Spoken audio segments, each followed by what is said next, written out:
welcome to our keynote speaker, distinguished Toastmaster, Lauren Midgley.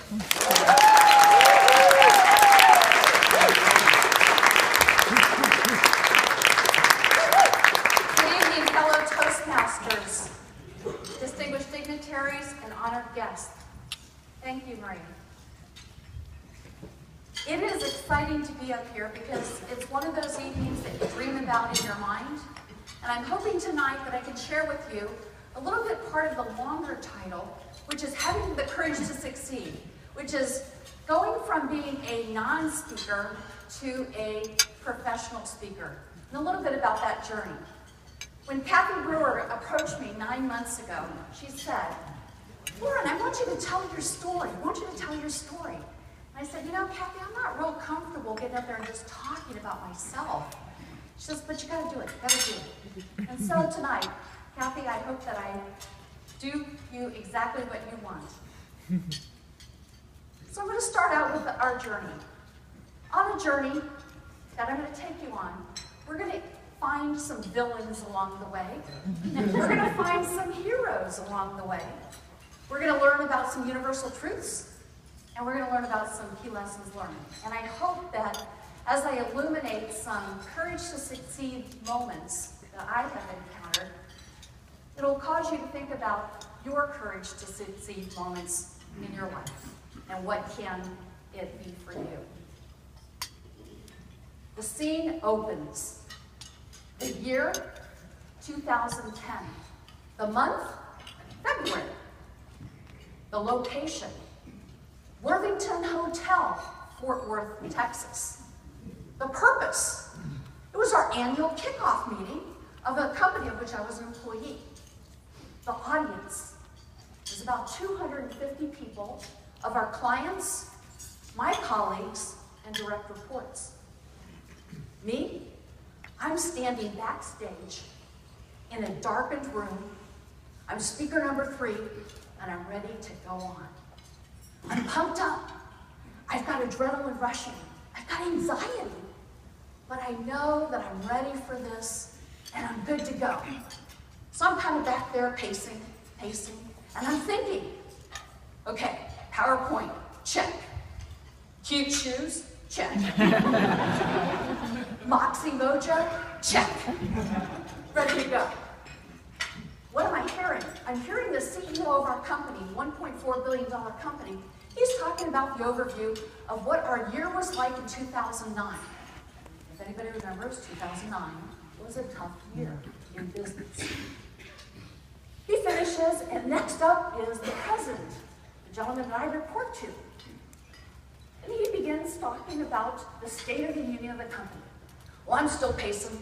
I'm still getting rid of my energy. I'm ready to go. And I've got this big head thinking, I'm just going to nail this 10-minute presentation. And suddenly I stop, and I hear my name being called. Though it wasn't time for me to go on stage. And what I hear is, and the results of our lack of sales shortfall was because of our franchise department, headed up by Lauren Midgley, who just seemed to have a lack of focus this last year. What? Plot twist. I had no expectation that that was going to happen. So now I'm like backstage in the darkened area, pacing faster, like, oh my gosh, what is he saying?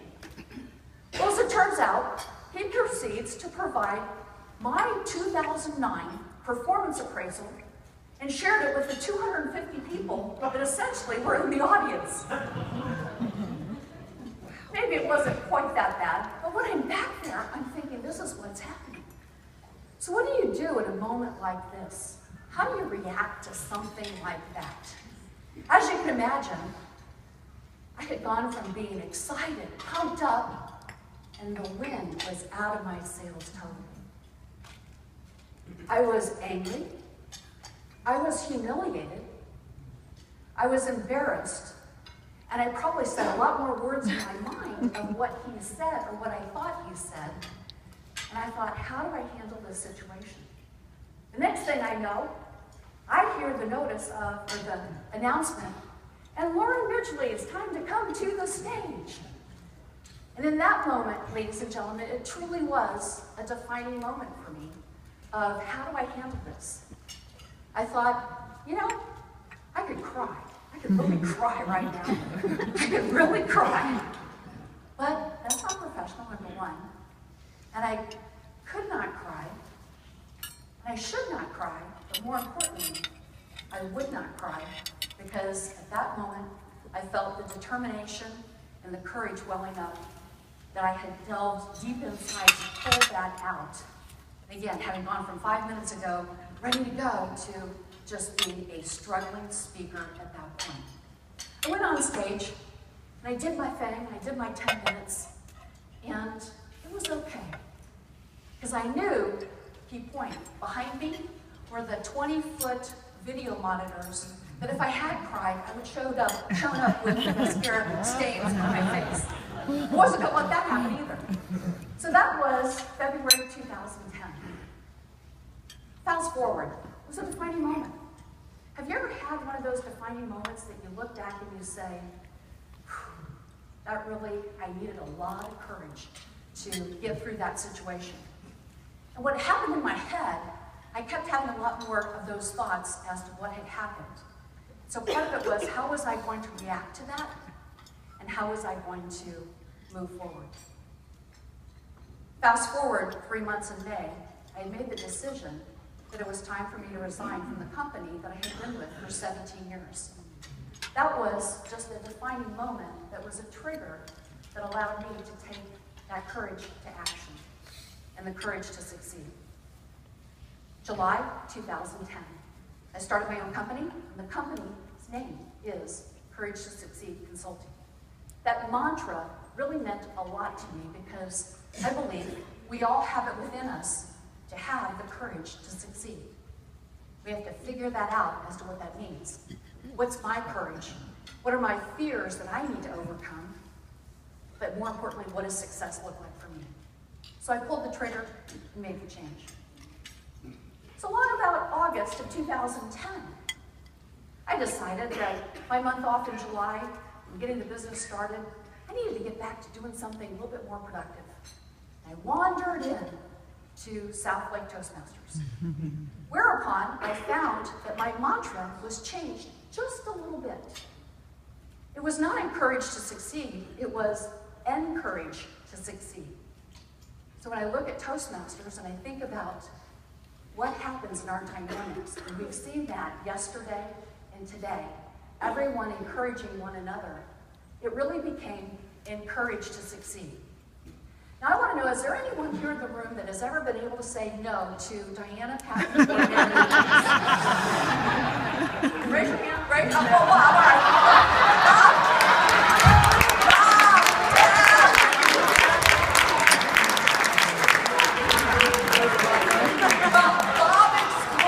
Bob excluded. So that first day in David Lake, I remember the day is long. David Lake, I sat right next to him. And I said, you know, I've been a Toastmasters 2002, 3, got my CC. It's time to get that DTM. It's time to make that happen. So I casually mentioned it to Diana Patton, my new best friend. And all of a sudden, we knew where that was going. But I honor my two mentors, Mary Lee and Diana, because they embody the word encourage in everything that they did. So I've talked about my pivotal year of 2010. And so let me move along in the journey. We've got a few more stops along the way. 2011, I met the man of my dreams, but that's a different keynote, so we're not going to go there. 2012 is when I decided I wanted to be a public speaker. That this was a profession that I wanted to be fully immersed in. The year 2012. April, the month. The setting, University Park, United Methodist Church. The audience, 100 job seekers. The purpose? A friend of mine said, Lauren, they need a speaker. Can you speak to this group? What topics do you speak on? Yay, my first speaking engagement. I had about 3 months to prepare in advance, but I knew exactly what I wanted to do. PowerPoint, check. Shoes, check. Products to sell in the back of the room, low price, because they were job seekers, check. So I was on my way to public speaking, and I found that I really enjoyed it. I enjoyed the adrenaline rush. I was backstage, I was waiting to go on, same type of thing. And I know the speakers in the room can totally relate to that scenario. Fast forward, 2013 on our journey. 2013 became a year where, again, decision, get the courage to decide, I want to make that move from public speaker, a lot of the speaking that I had done in 2012, 15 engagements in total. 2013, time to amp it up. Time to amp it up. I need to be out there, position myself as a speaker, and I need to let everybody in the world know that I'm looking for speaking engagements. 2013, 65 speaking engagements. Wow. Some were paid, some were not paid. I achieved my DTM. I published a book. And from those 65 engagements, I qualified as a professional speaker for the National Speaker Association. Pretty nice. Because again, I had the courage to decide that in fact it was time to step in and commit to make that happen. Fast forward, 2014. 52 speaking engagements thus far this year. I'm on the board at the National Speaker Association local chapter because I stepped into that and asked for that position. And took the courage to say, you know what, I'm ready to be here. I want to do that. And the thing I want to impart upon everyone here is we all have that courage inside of us. And the question is, how do we pursue those dreams? But I want to take one backward stop to 2013. I want to share a story with you that happened that it might happen for you in terms of a door of opportunity. And I asked, Kathy, where's our door? Took our door away. I attended as a networking event the AMA, American Marketing Association, DFW chapter meeting. Somebody invited me to go, said, Lauren, you might meet some companies that are looking for speakers. Be a great place for you to go network. Awesome, I'll go there. Did my networking, met a fair amount of people, enjoyed it. At the end of the program, Kim Jones gets up as the MC. And he's describing the announcements for what was going to happen. This was October of 2013. He's describing the announcements of what was going to happen in November of 2013. And he says, the date of our meeting is the 14th of November, Wednesday. However, our speaker, who was supposed to be speaking from American Airlines, some big marketing title, won't be here in November. We're in the midst of looking for a speaker. So we'll let you know, watch your emails. So after the program ended, I thought, you know what?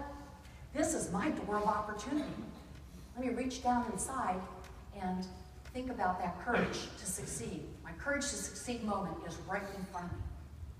So I walked up and I said, hello, Kim Jones.